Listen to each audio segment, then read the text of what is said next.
अस्सलाम वालेकुम, मेरा नाम राबिया है। मैं कराची से हूँ। मैं हाउसवाइफ हूँ और मेरे 2 बच्चे हैं।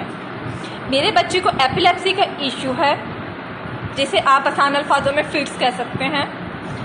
मैं किराए के घर पे रहती हूँ, जिसका किराया 20,000 रुपये है।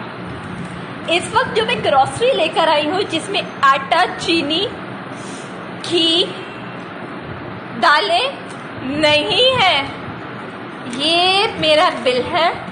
ये मैं अभी लगाऊंगी कि आप लोग देख लें कि इस माँ ने कोई फजूल खर्ची नहीं की है। इसको देखें कि इसमें आटा, चीनी, घी कुछ नहीं है। बच्चों को क्या भूखा मार दूं?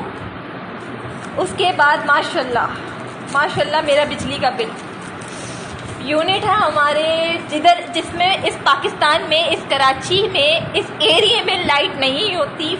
यूनिट है मेरे 556 यूनिट, जिसका बिल है 15,560 रुपये।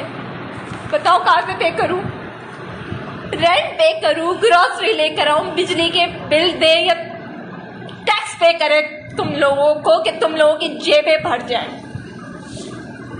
मेरे बच्चे को फिट्स पड़ते हैं, जिसकी मेडिसिन तुम लोगों ने इन 4 महीनों में माशाल्लाह इतनी महंगी कर दी है कि वो भी पिलाना छोड़ दूं। मैं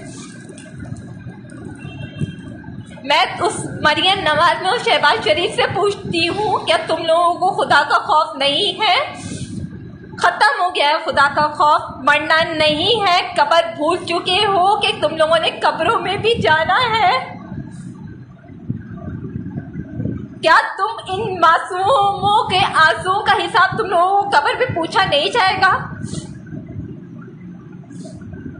कि तुम लोगों ने एक गरीब को मार दिया है? आखिर करे तो क्या करे, जिसमें रोजाना की सब्जी नहीं है। बच्चों को दूध पिलाना छोड़ दें, अंडे खिलाना छोड़ दें। 20 रुपए का एक अंडा